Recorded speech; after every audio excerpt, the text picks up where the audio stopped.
शिव महापुराण की कथा कहती है जिसके शरीर में काया का रोग हो जाता है, सोराइसिस जैसी बीमारी हो जाती है, खाल निकलने लगती है, चेहरे पर कालापन आ जाता है, आंखों के नीचे कालापन आ जाता है, या शरीर में काले काले धब्बे पूरे शरीर में कहीं पर भी पड़ जाएं, डॉक्टर का इलाज करवाओ, डॉक्टर को शिव मानो, जो दवाइयां दे वो खाओ, जांचें करने की बोले जांचें कराओ, पर साथ में एक काम और करो, शंकर भगवान को 5 बेलपत्र 5 दुर्वा समर्पित कर कर एक ही लोटे से 5 बार थोड़ा थोड़ा जल सुंदरेश्वर महादेव के नाम से चढ़ाओ। कौन से महादेव? सुंदरेश्वर महादेव। जो जल चढ़ाया है उस जल को कटोरी में झेल कर लेकर आओ, 5 दुर्वा में से एक दुर्वा एक बेलपत्र उठा कर ले आओ, बेलपत्री को सुबह के समय खा लो, दुर्वा को प्रदोष काल में खा लो, और वो पानी को पूरे शरीर पर 5 बार लगाना चालू कर दो। शरीर में कितना भी अगर कालापन आ रहा होगा, छट्टे पड़े होंगे, सोराइसिस जैसी बीमारी भी होगी, तो लगभग 1.5 महीने के अंदर पूरा काया ठीक होना प्रारंभ हो जाएगी। सुंदरेश्वर महादेव का इतना महत्व। श्री शिवाय नमस्तुभ्यम कहने वाला, नमः शिवाय कहने वाला, ओम नमः शिवाय को कहने वाला, भगवान शंकर को याद करने वाला, शिव की आराधना साधना करने वाला कभी जिंदगी में भटकता नहीं है, उसको उसकी मंजिल मिलती जरूर है। शिव महापुराण वर्णन करती है किसी भी छठ के दिन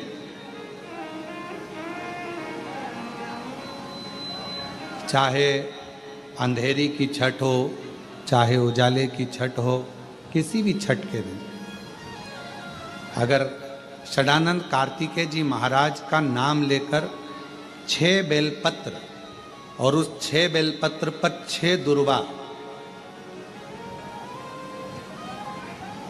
6 पुष्प, 6 अक्षत के दाने रखकर षडानंद कार्तिकेय बाबा के स्मरण कर कर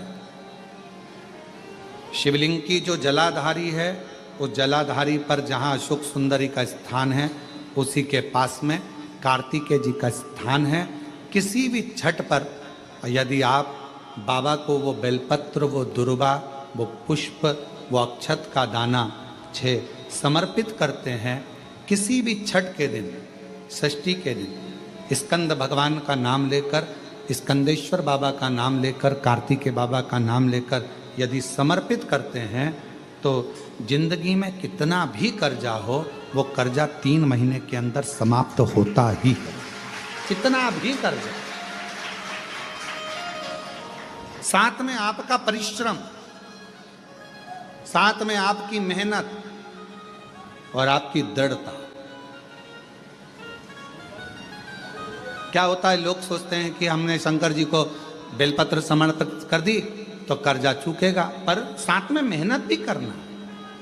अगर आप मानते हैं कि पूरी पूरी कथा का इसमें दुनिया के कई लोग हैं हमारी कथाओं को आधा काटते हैं आधा भेज देते हैं। गुरुजी ने कहा कि बेलपत्र पर शहद लगाकर चढ़ाओ, पर गुरुजी ने साथ में कहा कि रात दिन एक करो, पढ़ाई पूरी करो, आधी बात काट देते आधी बात दिखा देते, पर उसका हमको कोई फर्क नहीं पड़ता है। आग लगे बस्ती में अपन रो, उसका हमको कोई फर्क नहीं पड़ता, क्योंकि दुनिया का काम है गलत चीजें जनमानस में देना जिससे बदनामी हो, अब शब्द बोले जाए, ताने दिए जाए, गालियां दी जाए, ये दुनिया की रीति है। बहुत आते हैं दिन भर में, कहीं कोई दबाव देने के लिए आता है, हम तुम्हारी बदनामी करेंगे, हमको 1 करोड़ दो, हम ये छब्बा देंगे, हम वहाँ से आएंगे, हम ऐसा कर जाएंगे, हम वैसा कर जाएंगे। बहुत आते, दिन भर का काम है इनका, रोज का यही काम है, हमें ये करो, हमको वो करो।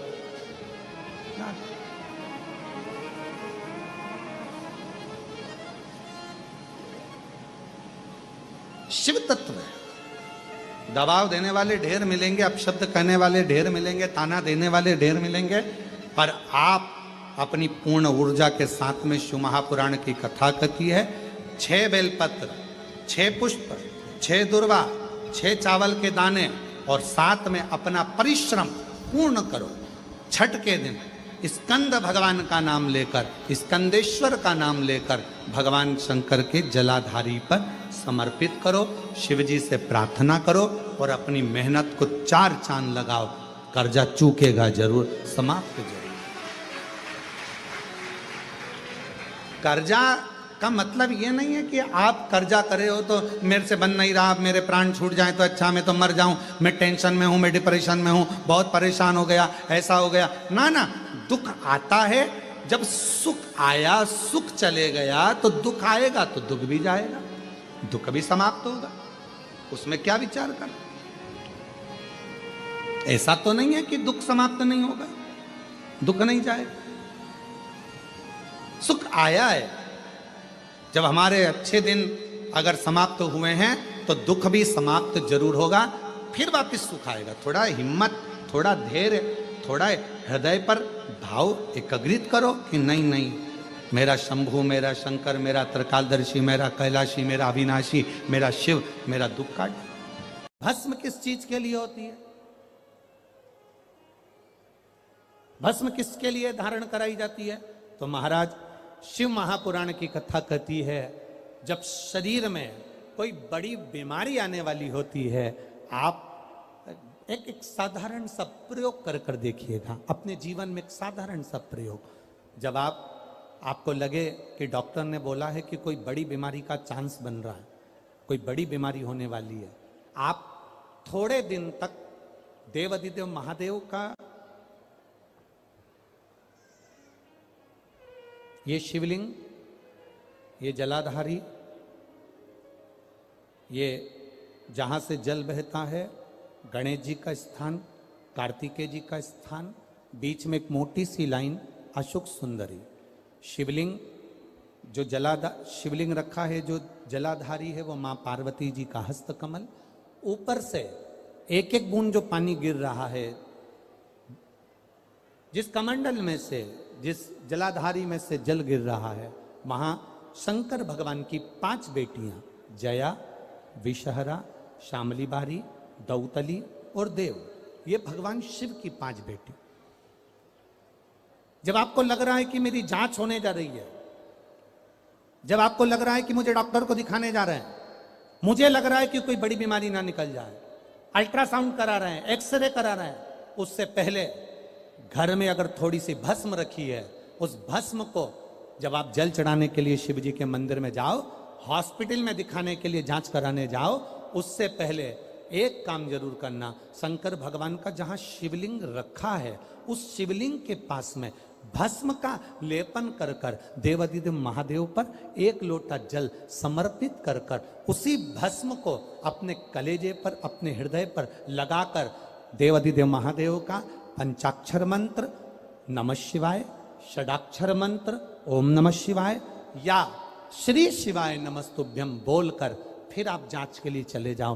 कोई बड़ी बीमारी तुम्हारी जिंदगी में निकल ही नहीं सकती। भस्म भस्म हो। भस्म का काम क्या? हमारे रोग को, हमारी बीमारी को, हमारे आने वाले जो रोग हैं, जो बीमारी है, जो तकलीफ है, उसको समाप्त करती है भस्म का प्रयोग। सती माता ने जो शब्द कहा वो अपनी जिंदगी में उतारिएगा जरा, सबकी सब। तुम्हारे घर के मंदिर में सारे देवता बैठे हैं, मना नहीं है, प्रणाम है, दंडवत है, नमन है, पर कहते हैं जिस घर के मंदिर में शंकर का शिवलिंग नहीं होता, समझ लेना कि वो मंदिर पूरा सूना की सूना ही माना जाता है। पूरा मंदिर सूना है।